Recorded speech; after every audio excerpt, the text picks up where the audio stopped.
kita akan melihat atau berdiskusi lebih jauh tentang kongruensi. Ya. Kalau ada kata kongruen, Anda terbayang apa? Sama Besarnya, apanya? ukurannya sama. Sebelum di sini, istilah kongruen dikenal gimana? Geometri, ya. Bangun-bangun yang kongruen, ya. Nah, kongruen itu kalau Anda bayangkan di geometri apa itu? Identik ya, bentuknya sama, ukurannya sama. Ya. Beda dengan sebangun. Kalau sebangun itu bentuknya sama, tapi ukurannya bisa berbeda. Skalaan itu namanya sebangun. Ya. Dan nanti memang sifat-sifatnya mirip di sana, gitu ya. Tapi akan kita lihat di sini lebih jauh. Kalau Anda kenal kongruensi di dalam di geometri, dengan kongruensi itu akhirnya kan bangun-bangun itu bisa dikelompokkan menjadi bangun-bangun yang kongruen, ya. Nah, satu bangun kongruen dengan bangun yang lain, ya. Kemudian dikelompokkan yang sebangun. Nah, itu akan bentuk kelompok-kelompok, ya. Itulah kira-kira. Nah, ini sebenarnya motivasinya dari sisa pembagian, gitu ya. Kalau suatu bilangan dibagi oleh bilangan yang lain kan ada kemungkinan menghasilkan sisanya itu mulai 0 sampai kurang dari pembaginya itu kalau positif, ya. Nah, sebagai contoh, kalau 5 dibagi 2 itu sisanya 1, ya. Kemudian 11 dibagi 2 sisanya juga 1. Nah, ini nanti kita sebut ini 5 dan 11 itu satu kelompok, yaitu sama-sama kalau dibagi 2 sisa 1. Tapi kalau seperti itu kurang operasional, ya. Nah, lebih operasionalnya kalau sisanya dibagi 2 itu sama. Nah, kalau kita kurangkan, misalnya 11 dikurangi 5, ya, berapa? 11 kurangi 5, 6. Nah, 6 itu kalau dibagi 3, dibagi 2, 3. Sisanya 0 kan, ya. Jadi kalau sisa pembagiannya sama, selisihnya pasti sisanya 0 atau habis dibagi, ya. Jadi kalau sisanya sama, kalau dikurangkannya sisanya habis, ya. Dikurangkan berarti tinggal yang hasilnya itu pasti habis dibagi. Nah, ini yang akan kita gunakan sebagai motivasi untuk mendefinisikan kongruensi. Jadi sebenarnya bisa saja kan dikatakan dua bilangan dikatakan kongruen kalau dibagi oleh bilangan tertentu sisanya sama, gitu. Nah, atau selisihnya habis dibagi, gitu ya. Jadi kita pakai alternatif yang kedua, ya. Di sini kalau saya punya bilangan n itu positif, ya sebenarnya kalau 1 itu boleh-boleh aja, tapi nggak ada artinya ya kalau 1 itu, karena semua bilangan bisa habis dibagi 1, ya. Akhirnya semua bilangan itu kongruen nanti. Nah, makanya kalau saya cenderung kalau di buku kan syaratnya lebih dari 0, gitu ya. Kenapa Pak Erik memilih lebih dari 1? Biar ada maknanya. Jadi N-nya minimal 2, ya. Nah, itu biar ada maknanya. Ya nggak salah dibuat lebih dari 0, 1 itu, tapi ya nggak terlalu. Nah, bilangan bulat A dan B untuk bilangan B didefinisikan relasi. Jadi yang kita definisi nanti kongruensi itu relasi yang menghubungkan dua bilangan, gitu. Relasi itu kan ada 2 objek kita kaitkan, itu namanya merelasikan, ya. Misalnya tadi 5 dengan 11 kita relasikan. Berarti A dan B direlasikan. Relasinya kita sebut sebagai kongruensi modulo N, ya kan? Nah, ini simbolnya ini seperti sama dengan tapi 3, ya. Diberi belakang mod itu menunjukkan modulo, ya. Nah, ini. Jadi A dikatakan kongruen dengan B modulo N jika N membagi amit B. Contoh tadi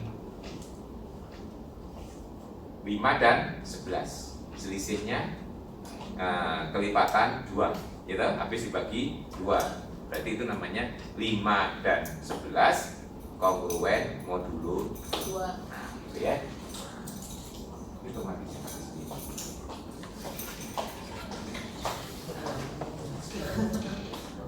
Jadi ya, jadi kita lihat 2 itu kan membagi tadi 11 dikurangi 5. Jadi nanti ini berarti 11 itu kongruen dengan 5 mod 2 ya. Kadang mod ini ada yang nulis pakai kurung, ada yang tidak ya, nanti jangan bingung ya. Jadi boleh juga tulis sebagai 5 mod 2 tanpa kurung ya.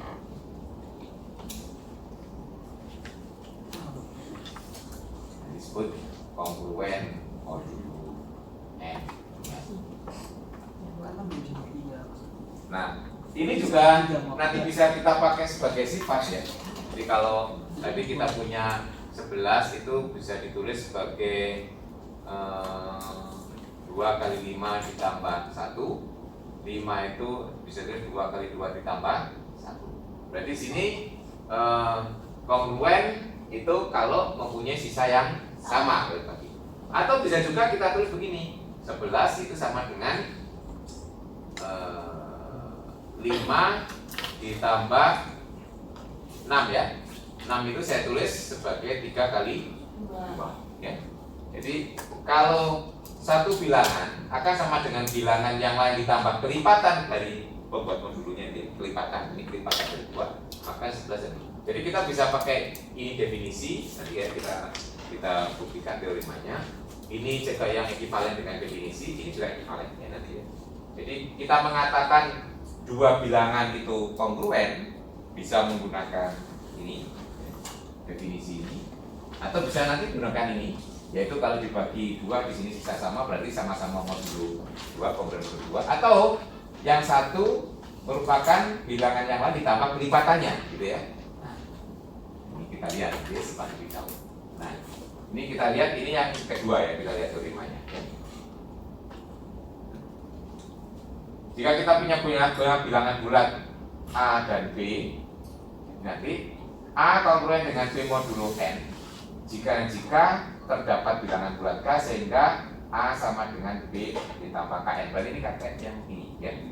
Jadi kalau suatu bilangan sama dengan bilangan yang lain ditambah kelipatan, ini kan kelipatan. Berarti A dan B ini modulonya sama, kongruen ya, dalam modulonya. Ini karena teorimanya mengatakan jika dan jika, berarti kita buktikan dua arah ya. Yang ke kanan berarti kita punya diketahui apa ke kanan? A kongruen dengan B modulo N. Jadi misalkan kita punya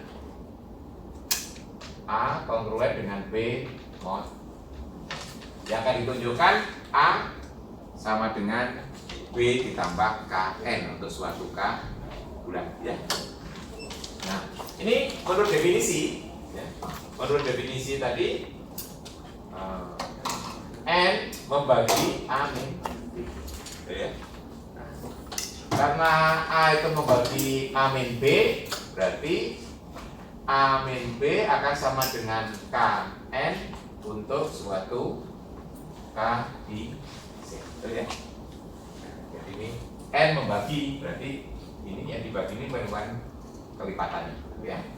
Nah, jadi dari sini kita boleh A akan sama dengan B ditambah K N untuk suatu ya.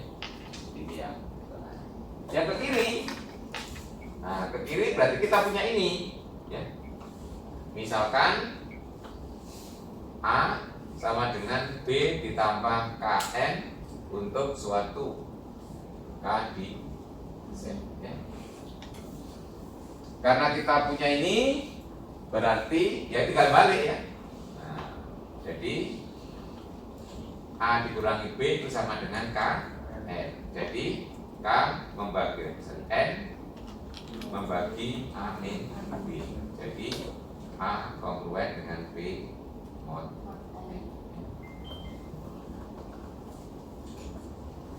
Nah, jadi nanti kita bisa memakai ini teorema ini untuk mengidentifikasi apakah dua bilangan itu kongruen atau tidak ya. Jadi selain menggunakan definisi kita bisa menggunakan. Nah, yang ini juga sama, bisa kita anggap semacam teorema ini merumuskannya ya. Jadi di sini nanti kalau yang itu nanti ya kita punya ini A kongruen dengan B mod N jika dan hanya jika. Jadi kalau dibagi N, dia mempunyai sisa yang sama. Jadi nanti ini berarti A bisa ditulis sebagai I1N ditambah R, dan B juga I2 ya N ditambah N ya, dengan ini. Nah, gitu ya. Jadi sisanya harus sama ya. Ini kan jadi definisi sisa itu kan itu menurut algoritma pembagian. Jadi A dan N, A dan B kalau dibagi N akan menghasilkan sisa yang sama. Contohnya tadi 11 kalau dibagi 2 sisa 1, 5 kalau dibagi 2, 11 dibagi 2 sisa 1, 5 dibagi 2 sisa 1. Dari sini 11 dan 5 itu kongruen ya. Nah, ini juga demikian. Jadi kalau A dibagi N sisa R, B dibagi N sisa R, menghasilkan sisa yang sama ya. Nah, kalau yang ke kanan, berarti mula-mula kalau kita kenakan algoritma pembagian kan belum tentu sisanya sama. Kita tunjukkan dia sisanya sama kalau dia kongruen ya. Jadi kalau kita punya, kalau bukti ke kanan itu berarti kita punya A kongruen dengan B mod N ya. Nah, berarti kita punya N membagi A dikurangi B ya. Atau bisa juga kita pakai yang teorema yang sudah ada juga ya. Nah, sekarang kita misalkan ini A itu sama dengan Q1N ditambah R1, B itu sama dengan Q2N ditambah R2 ya. Ke kanan ya, ke kanan R1 ini N, R2 N. Berarti yang akan ditunjukkan apa di sini? R1 sama dengan R2. Nah, sekarang bagaimana cara ini kita kurangkan? Jadi kalau dengan yang di sini berarti A dikurangi B akan sama dengan ini dikurangi ini kan ya? Berarti I1 dikurangi Q2N ditambah R1 dikurangi R2. Ini kan?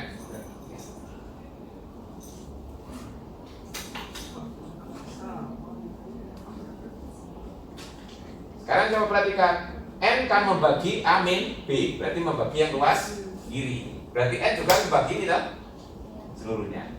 Padahal N sudah membagi ini, berarti N harus bagi ini loh. Ingat, membagi kombinasi ini ya. Nah, lihat bahwa N membagi A min B. Kemudian N pasti membagi ini kan, N dikalikan Q1 min Q2 ya. Tuh ini ya. Membagi ini kan juga begini. Ini masih ada N kali kan itu terbagi oleh N ya. Dari sini akibatnya apa? Jadi nanti N harus membagi R1 dikurangi R2. Sifat fisik dari pembagian yang terbagi kembali ya. Itu kalau satu bilangan membagi dua bilangan yang lain, maka dia akan membagi kombinasi linier ya. Nah, sekarang lihat R1 itu di sini, R2 di sini. Jadi kalau R1 dikurangi R2 terletak di mana? Maka kita pakai ya. Kita punya ini, berarti 0 lebih kecil sama dengan R1 lebih kecil dari N. Nah, min R2 pasti begini kan?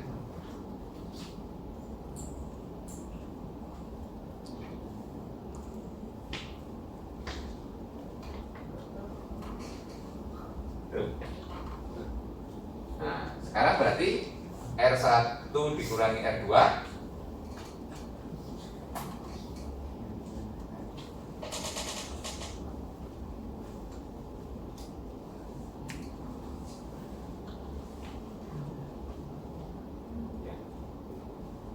R1 dikurangi R2 di antara ini. Terus N membagi ini. Ya, ini. Padahal N itu membagi R1 dikurangi R2.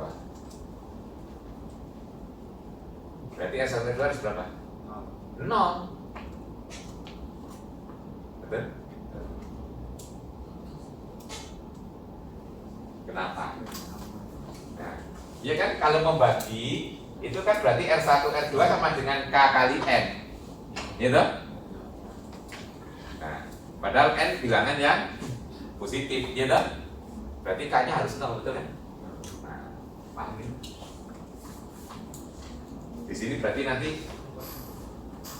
dari sini itu kan berarti R1 dikurangi R2 itu harus sama dengan K kali N atau T kali N atau dengan K kali N. T kali N. Ya. Tuh ya. Berarti T-nya harus 0. Coba kalau T-nya lebih tidak 0, 1 itu nah sudah bentuk tangan 2 apalagi kan ya. Paham ini? Berapa T-nya harus 0? Nah, betul ya? Ya, ingat kemarin kalau A membagi B itu jika dan jika apa? Harga mutlak A pasti lebih kecil sama dengan harga mutlak B. Betul? Ya, dari akibatnya seharusnya berarti R1 pasti sama dengan R2 ya. Jadi yang ke kanan di sini kita boleh R1 sama dengan R2. Berarti kalau dua bilangan itu kongruen, maka sisa pembagiannya harus sama ya. Nah yang ke kiri saya kira lebih gampang, sama dengan pembuktian yang di sini tadi ya. Yang ke kiri karena sudah kita punya ini, berarti langsung kita kurangkan. A dikurangi B sama dengan I1 I2 kalikan N. Berarti N membagi kita. Kalau ke kiri lebih gampang. Sama dengan pembuktian yang ada di sini. Langsung kita kurangi.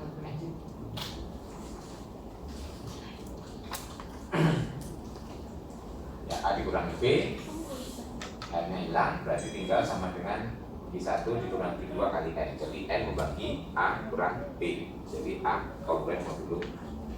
Jadi kongruen B modulo N. Ya. Oke. Jadi kita nanti bisa menggunakan ya seperti sebenarnya juga versi seperti teorema ini, cuma syaratnya diganti dengan ini sisanya sama. Kalau dalam kata-kata ya jika dan jika A dan B mempunyai sisa sama bila dibagi dengan N. Ini dengan kata-kata ya. Kalau dengan simbol seperti ini ya. Hasilkan sisa ya. Baik, ini berarti kita punya 3 kriteria untuk mengatakan suatu dua bilangan atau sepasang bilangan itu kongruen ya. Jadi kita bisa gunakan definisi aslinya teorema ini atau teorema yang ini. Ya sebenarnya nggak saya tulis tadi karena redaksinya seperti ini hanya. Oke. Nah terus kongruensi kan merupakan suatu relasi. Anda masih ingat sifat-sifat relasi? Relasi itu yang Anda kenali apa saja sih? Yang paling populer relasi itu apa? Sama dengan, gitu. Ya, relasi sama dengan itu paling populer Anda kenal mulai awal itu relasi sama dengan A sama dengan B itu ya. Nah, misalnya kita mengoperasikan benar buat relasi 1 ditambah 3 sama dengan 4 itu merelasikan kan ya, di relasi. Sama dengan itu suatu relasi juga. Apa sifat sama dengan itu? Sifat-sifatnya.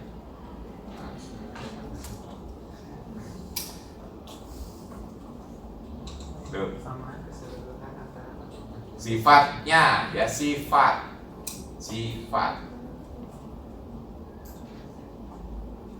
Anda mungkin nggak menyadari, menggunakan tapi nggak menyadari, ya. Sering orang itu menggunakan tapi nggak menyadari bahwa digunakan ini, gitu ya. Itu bahaya ini. Nanti barangnya orang dipakai saja. Karena nggak menyadari itu barangnya sendiri gitu ya. Punya. Atau kadang-kadang kita nggak sadar bukan kegunaannya ya toh. Tahu-tahu baju digigit gitu ya. Nggak digunakan untuk dimakan baju ya. Tapi baju digigit. Atau nanti pengantemannya digigit gitu ya. Temannya digigit.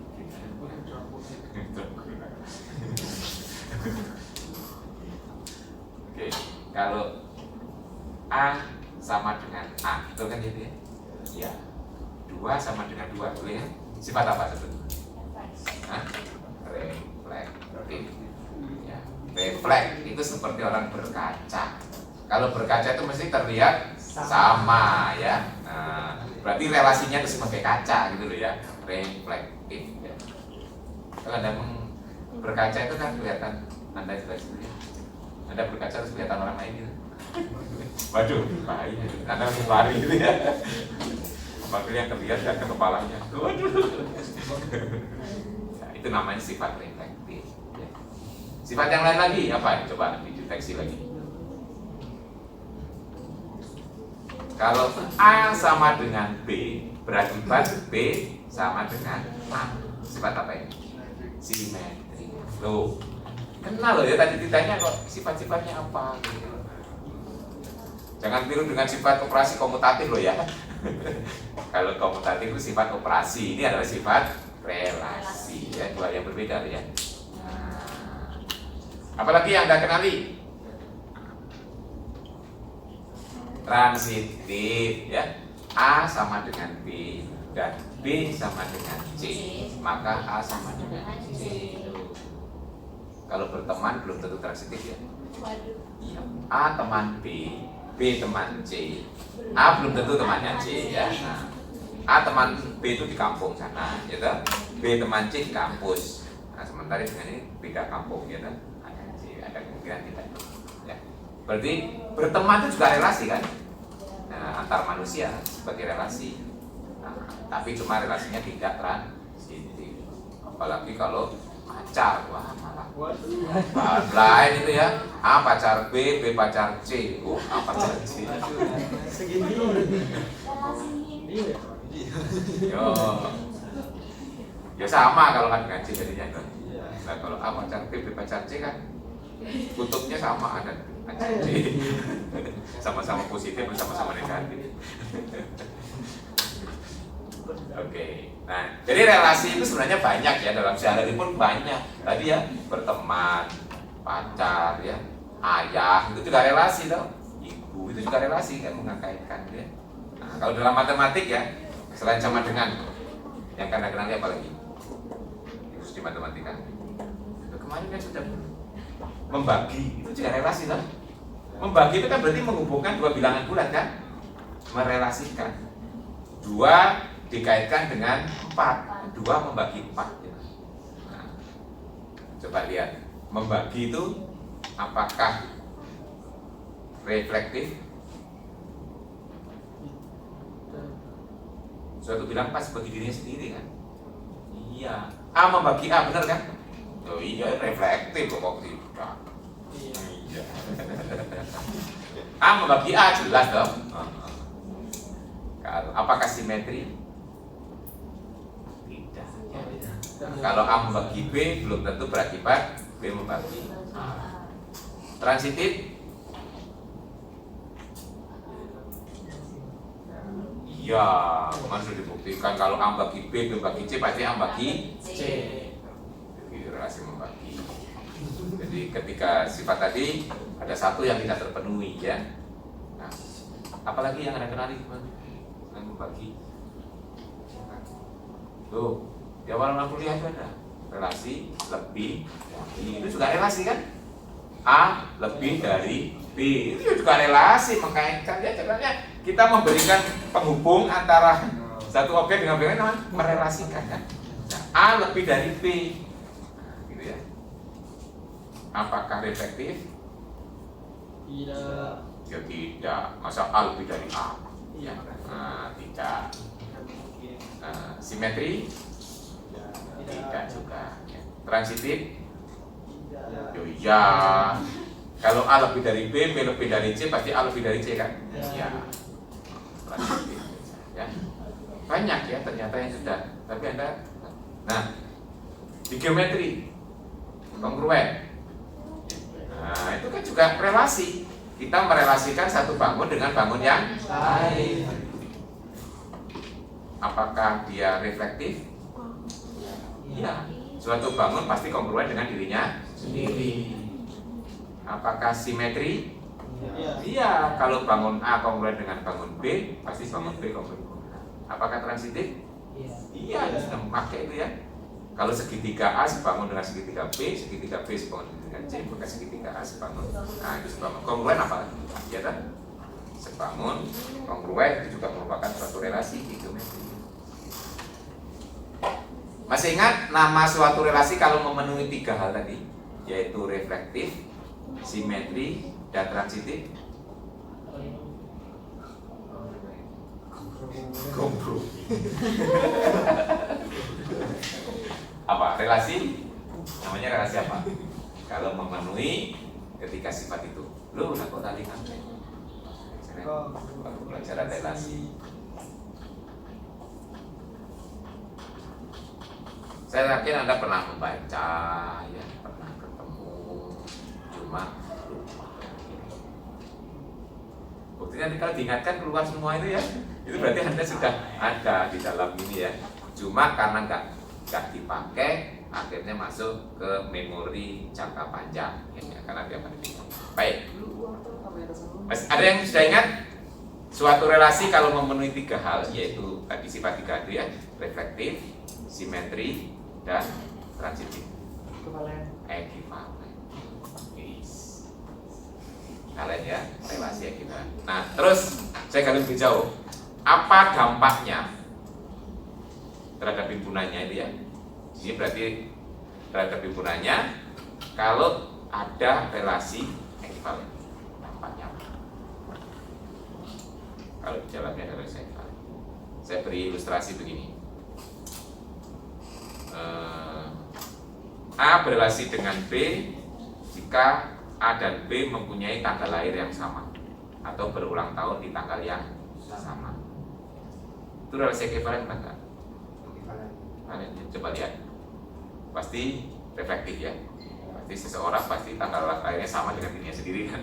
Nah, kalau nggak sama berarti terlahir 2 kali. Oke.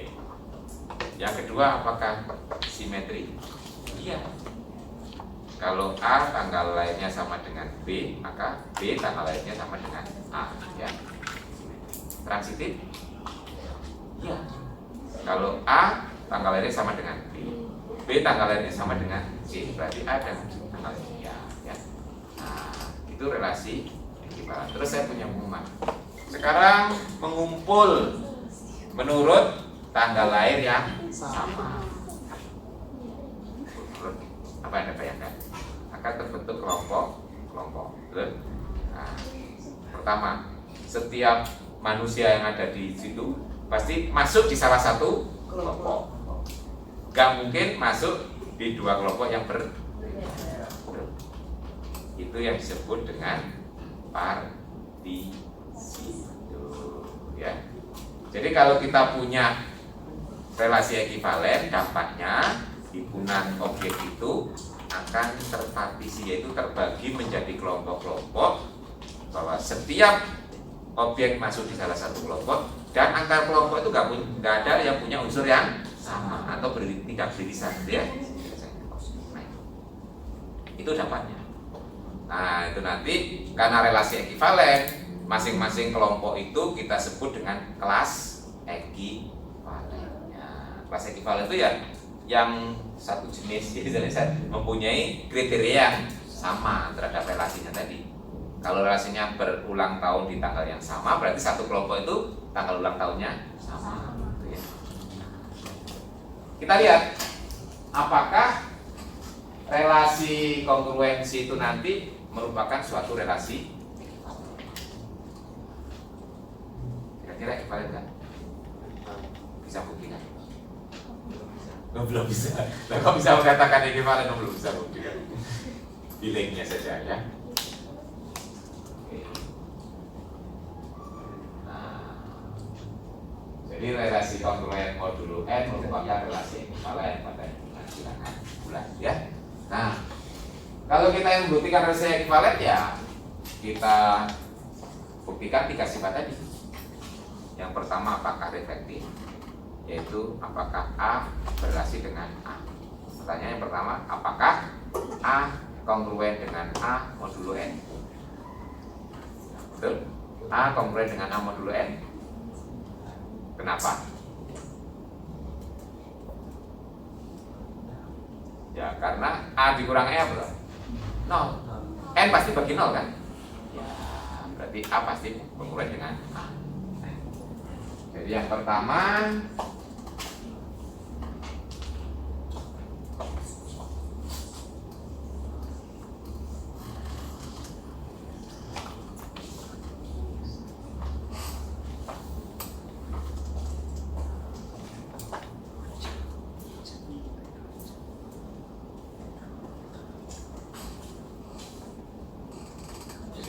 kita tanyakan apakah A kongruen dengan A mod N untuk semua A di Z. Dengan ya? Itu berarti reflektif. Kita lihat. Ini ya, kenapa? Karena N itu pasti membagi A dikurangi. Ini alasannya ya terjadi karena ini. Karena N itu membagi A dikurangi. Yang kedua, apakah dia simetri? Ya. Simetri itu berarti kalau A kongruen dengan B mod N harus berakibat B kongruen dengan A mod N. Nah ini kita lihat, kalau A kongruen dengan B mod N berarti N membagi A kurang B. Jadi kita bisa tulis A dikurangi B akan sama dengan K kali N untuk suatu K. Nah, berarti B min A akan sama dengan min K kali N. Nah, ini kan juga bilangan bulat. Jadi kita punya N membagi B min. Kalau N membagi B min A, jadi B kongruen dengan A mod N. Nah sekarang apakah dia transitif? Nah kalau transitif berarti kita harus membuktikan ini. Kalau saya punya A kongruen dengan B mod N dan B kongruen dengan C mod N harus berakibat A kongruen dengan C mod N. Ya. Nah kita dari sini kita punya apa? Berarti N membagi A min B dan N membagi B min C. Jadi A min B sama dengan KN dan B min C misalnya LN ya kan? Untuk suatu K L di Z. Jadi A min C akan sama dengan A min B ditambah B min C. Kalau ditambahkan A min C akan sama dengan KN ditambah L N akan sama dengan K ditambah L N. Dari sini berarti jadi N membagi A min C. Jadi A kongruen dengan C mod N. Ya. Jadi transitif. Jadi relasi kongruensi modulo N mempunyai 3 sifat ini. Jadi reflektif, simetri, dan transitif. Berarti dia relasi ekivalen. Nah, kalau kita punya relasi ekivalen, dampaknya adalah masing-masing unsur di Z itu akan masuk ke dalam salah satu kelompok.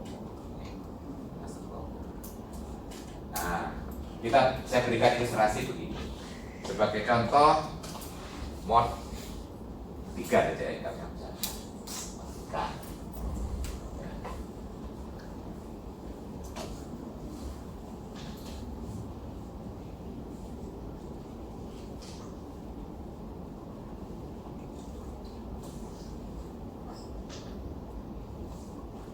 punya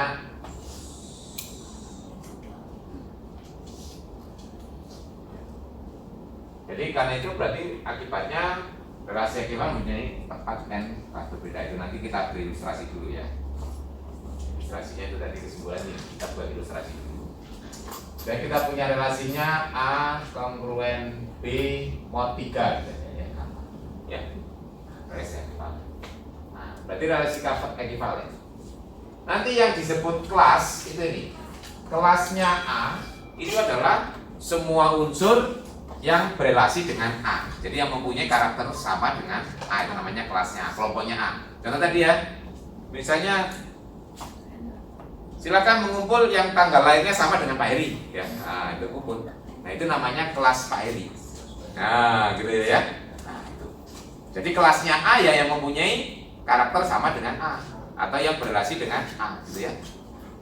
Jadi kalau definisi kalau ini sudah suatu relasi equivalent, ini adalah X anggota Z, gitu ya. X itu berelasi dengan A, gitu ya. Yaitu X kongruen dengan A mod 3, terus gitu ya. Kalau N ya mod N ya. Jadi semua unsur yang nih, kalau saya lihat misalnya kelasnya 0, nah gitu ya, adalah ini semua X di Z yang X itu kongruen dengan 0 mod 3 ya. Nah, sekarang coba X yang kongruen dengan 0 mod 3, Anda bisa mengisi apa saja. 0 pasti ya, 0 kan kongruen dengan 0. Saya tanya 0. 1 masuk kan? Enggak. Ya karena 0 dikurangi 1 bukan kelipatan 3. 2 tidak. 3 masuk. 4 5 6 masuk. Selanjutnya berapa? 9. Terus ya. Berarti kelipatan 3 kelihatan ya. Nah, yang ke kiri min 1 masuk? Min 2? Tidak. Tidak, min 2. Iya, tidak. Min 3? Masuk. Nah, terus berikutnya berapa? Terus? Terus ya. Ini berarti isinya. Berarti kelas 0 itu ini ya. Berarti ini kan satu himpunan yang satu kelas gitu ya. Kalau saya tanya kelas 1 X di Z, X kongruen dengan 1 mod apa saja? Pasti yang paling pertama itu 1 pasti ya. Nah, karena pasti dengan dirinya sendiri kan. 1. Terus ke kanan 4. Terus 7. Terus 10. Terus ke kiri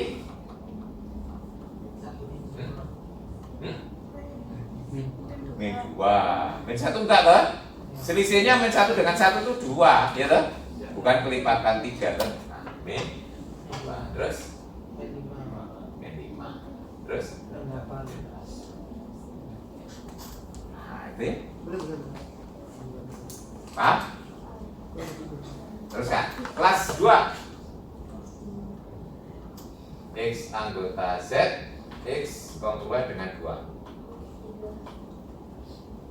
Maksudnya di sini ya 2 jelas loh. Ke kanan terus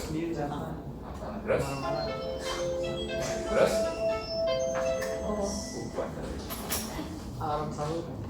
alarm tangi biasanya tidur kan. Terus berapa ini? Masuk jamnya alarm sahur. Terus di kirinya 2 min 1. Terus ya. Kalau saya tanya kelasnya 3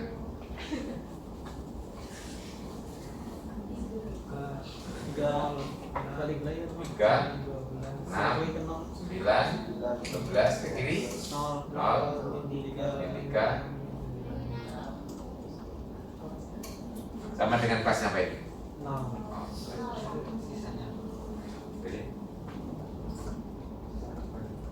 Terus saya tanya kelasnya min 1. Min 1. Min 1 ya mulainya. Terus berapa? 2 5 8 11. Terus ke kiri min 4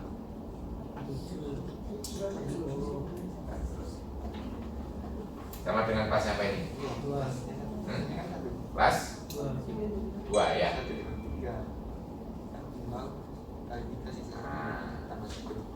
Kira-kira nanti yang lain sama nggak dengan yang sudah ada di sini? Sama. Akan diwakili oleh yang kelas 0, kelas 1, kelas 2. Selain itu sama. Ya. Itu yang dimaksud di sini nanti. Ya. Nah, mempunyai 4 n kelas, ya. Di sini ada 3 kelas, kelas 0, kelas 1, kelas 2. Nah, jadi di sini ada 3 kelas yang berbeda, 3 kelas yang berbeda. Ya. Nanti kalau Anda ingin belajar lebih jauh tentang relasi ekivalen, silakan dibuka kembali pengetahuan tentang relasi. Sudah pernah baca bukunya Mores? Nah, kemarin waktu kuliah logika enggak salah satu rujukan bukan buku itu. Ya, iya. Cuma nggak dipakai. Jarang. Tapi Anda kan dikasih referensi itu juga kan. Kasih referensi itu bukan hanya dibiarkan ya, boleh dibaca gitu ya. Sebagai tambahan bahasa Inggris. Oh iya. Nah itu dia. Orang belajar matematika itu harus bisa bahasa Inggris. Minimal bahasa Inggris fasih ya. Baik. Nah, jadi di sini. Jadi Anda kalau ketemu literatur bahasa Inggris jangan dihindari. Tapi sebagai tantangan justru kan ya untuk belajar. Bahasa Inggris yang matematika itu simpel. Ya. Jadi kalau Anda baca buku paling kesulitannya hanya di awal-awal sebentar ya. Tapi makin nanti selanjutnya itu istilahnya hampir sama, ya toh? Ya, nggak kayak baca novel. Kalau baca novel itu untuk menceritakan hal sama itu bisa menggunakan bahasa yang berbeda-beda ya. Nah, ungkapannya bisa bervariasi karena orang sastra itu nggak ingin monoton. Nah, jadi mengungkapkan orang cantik saja itu bisa berganti-ganti ya caranya ya. Nah, tapi kalau di matematik justru konsisten, nggak boleh berganti-ganti istilah, malah dalam satu buku itu harus tetap oleh depan ke belakangnya. Jadi makanya biasanya kesulitan membaca bukunya hanya bagian awal-awal, nanti ke belakang. Kalau ada istilah baru bisa ada definisinya, gitu. Ada definisinya, ada pengertiannya, gitu ya. Nah, justru itu tantangan ya. Dan itu mirip-mirip juga dengan bahasa Indonesia. Kalau bahasa Inggrisnya matematik kan ya, relasi ya relation, fungsi ya function, ya kan? Operasi ya operation, ya kan? Nah, jadi istilahnya nggak terlalu asing, ya karena kalau kita menerjemahkan itu karena susah mencari bahasa Indonesia yang asli untuk memadankan itu ya diserap saja kan. Harus ya. Makanya di prodi kita sejak awal Anda sudah harus dikenalkan dengan literatur berbahasa Inggris. Beruntung itu ya, di challenge ya. Orang itu kalau ada tantangan, challenge, terus cepat maju. Kalau nggak pernah di challenge, nggak cepat maju. Jadi jangan malah suka dengan literatur bahasa Indonesia saja ya. Itu Anda nggak ada tantangan. Tuh, ya. Ini juga bahasa Inggris kan? Ya. Terbiasa ya. Oke, jadi kalau kita kumpulkan di sini 3 kelas berbeda itu adalah kelas 0, kelas 1, kelas 2. Ya. Nah ini kalau kita himpun, nah ini akhirnya diberi nama set, ya. Nanti akan dipakai lagi sewaktu Anda belajar tentang pengantar grup. Ya. Nah, semester berikutnya. Nah, jadi nanti kalau kita punya modulnya N, ini kita punya kelas 0, kelas 1 sampai kelas N-1 ya. Nanti kalau kita punya modulo N, jadi kalau kita bekerja dengan A kongruen dengan B mod N. Nah, gitu ya. Jadi nanti kita punya Zn kelas 0, kelas 1, kelas 2 sampai kelas N-1. Kadang-kadang di buku ini sering nggak diberi kotaknya, gitu ya, hanya ditulis bilangannya. Nah, bilangan yang mewakili ini sering disebut dengan residu lengkap. Lengkap, ya, di situ di buku istilahnya residu lengkap. Jadi kalau kita punya modulo n 0, 1, 2 sampai n-1 itu termasuk residu lengkap. Kita bisa memilih residu lengkap yang lain. Contohnya ini. Ya. Kalau 3, berarti kita punya 0, 1, 2. Ini adalah residu lengkap, ya. Ini ya. Tapi karena 2 itu juga sama dengan kelasnya -1. Jadi boleh kita ganti -1, 0, 1 itu juga residu lengkap, ya. Jadi kita punya bilangan apa kuncinya di sini. Residu lengkap ini adalah saling relatif prima, ya toh? Ya. Itu nanti lihat residu lengkap itu akan jauh. Jadi ya yang paling gampang residu lengkap itu kita ambil alternatif dari sisa, ya toh? Mulai 0 sampai n-1 itu yang paling gampang. Tapi nanti ada sebanyak n bilangan yang memenuhi syarat seperti itu, juga disebut residu juga ya, komplit residu. Jadi kita bebas ya. Tapi minimal kita sudah bisa mengenali yang alternatifnya adalah 0 sampai n-1. Nanti bisa dilihat lebih jauhnya. Nah, berkaitan dengan Zn ini ada kaitannya dengan modulo. Nah, relasi itu kan mengkaitkan satu unsur dengan unsur lain. Tapi di Z unsur itu kan dikenai operasi juga kan? Yang di Z itu yang basic adalah operasi tambah dan operasi kali. Nanti operasi kurang diturunkan dari tambah. Jadi kalau sifat itu sudah berlaku di operasi tambah, nanti bisa berlaku di operasi kurang, ya. Nah, artinya begini, apakah punya dampak relasi modulo itu terhadap operasi?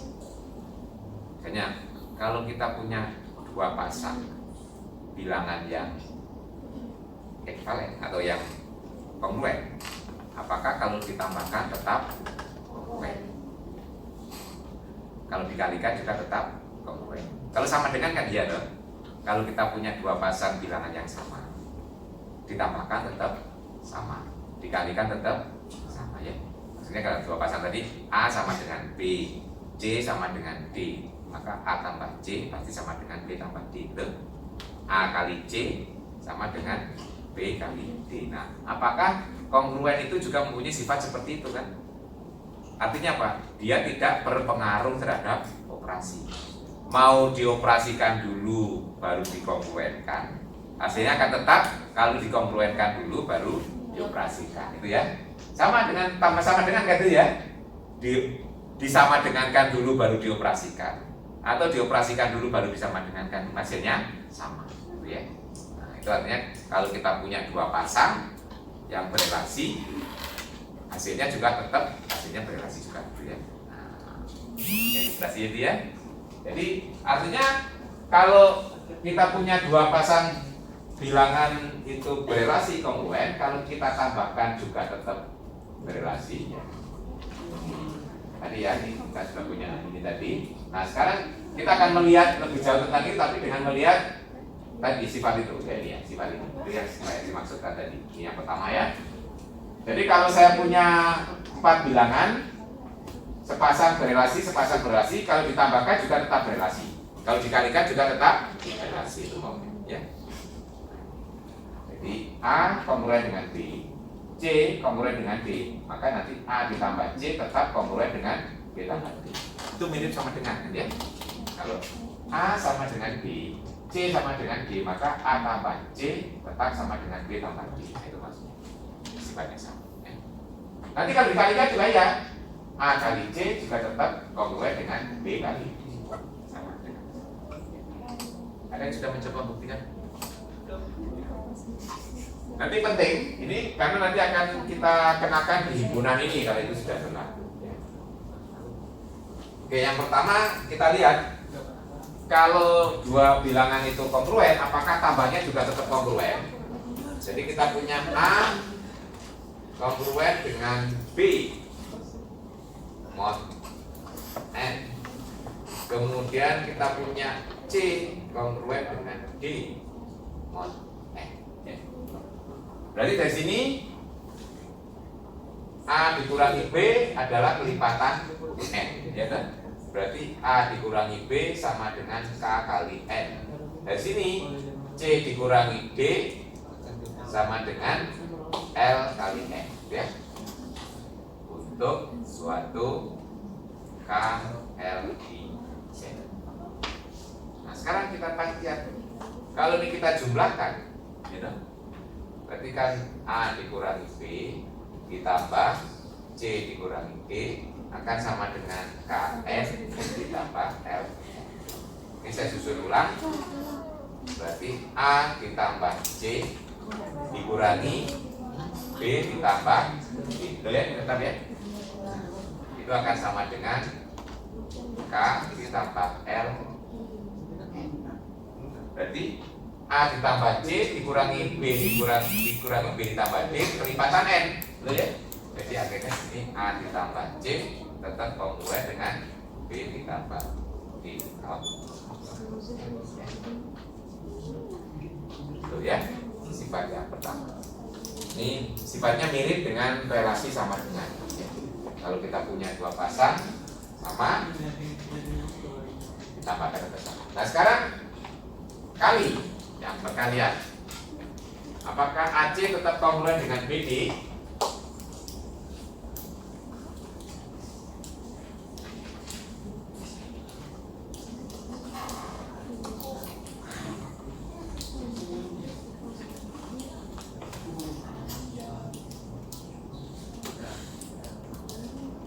Sekarang kalau untuk perkalian saya coba ubah dari A dikurangi B sama dengan KN, saya ubah menjadi A sama dengan B ditambah KN, C sama dengan B ditambah LN. Jadi dari situ saya tulis ulang A itu sama dengan B ditambah KN, C sama dengan D ditambah LN. Ya.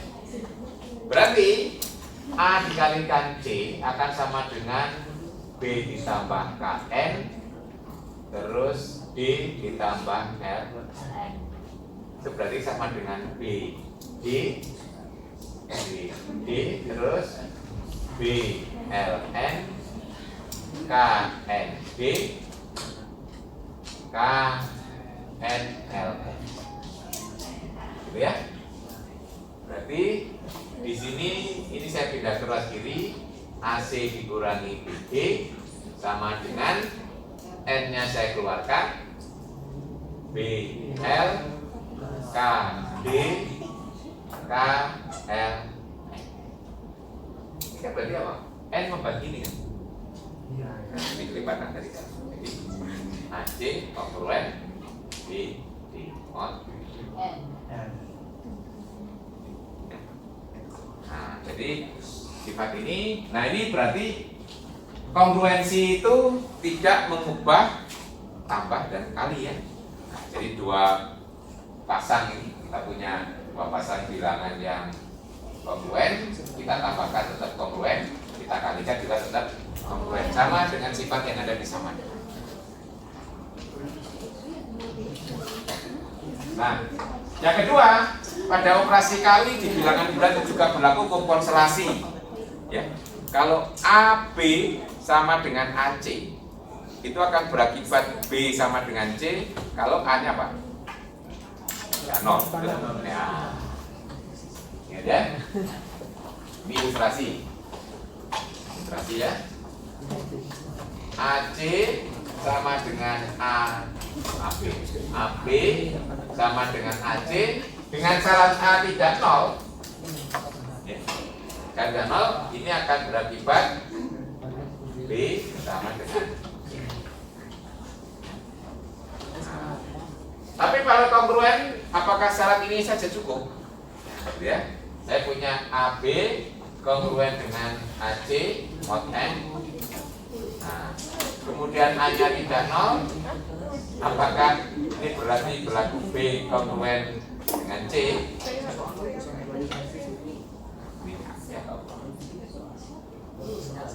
Artinya base ya. Nah, ini enggak. Nanti ini syaratnya adalah A dan N harus relatif 5. Nah, baik sekali sedikit lagi. Karena ini operasinya ini tidak terpengaruh oleh kongruensi, akhirnya kita bisa mendefinisikan operasi pada ZN tadi. Nah, akhirnya, karena ini kelas itu kan juga modulo. Nah, ini kita punya kelas A ditambah kelas B ya kelas B ya. Nah, kelas A tambah B juga demikian. Nah, akhirnya kita punya operasi tambah operasi kali Z3 sebagai contoh ini ya. Nah, ya. Ini. Jadi sebagai contoh ini. Nah, kelas 1 ditambah kelas 2 kalau di Z3 itu kelas 0 ya. Karena ini kan sama dengan kelas 3. 3 itu 0 betul ya. Ya, ini kali juga demikian. Jadi kelas 3 dengan kelas 0 itu sama ya. Nanti ini tabel ini seperti belajar di SD. Saya memberikan beberapa contoh ilustrasinya, tapi Anda bisa membuat sendiri. Z4 ya, terus kemudian Z5 juga sama saya kira. Oke, sampai Z6 masalahnya. Ya. Ya, artinya kita punya aritmatika ini yang disebut dengan aritmatika modular ya. Kalau biasa kan aritmatika ya. Nah, ini karena sama dengan yang kita ganti dengan modulo, maka disebut aritmatika modular. Nanti ini akan dibahas lebih jauh di mata kuliah grup dan pre gitu ya. Ini saya mendasarnya dari hitung-hitungannya ya. Nanti akan ketemu lagi. Mudah-mudahan ketemu lagi. Nanti saya tagih pelajarannya lebih lagi. Oke, saya kira cukup. Ya, memang waktu kita sangat singkat ya, selama Ramadan hilang 15 menit per jamnya, kali 3 hilang 45 menit ya. Oke, saya kira. Nanti saya sudah ngomongkan yang tes susulan ya. Ya. Ya, gitu. Tapi harus punya bukti tidak masuknya karena sakit. Ya. Saya nggak malas kan. Oke, assalamualaikum warahmatullahi wabarakatuh.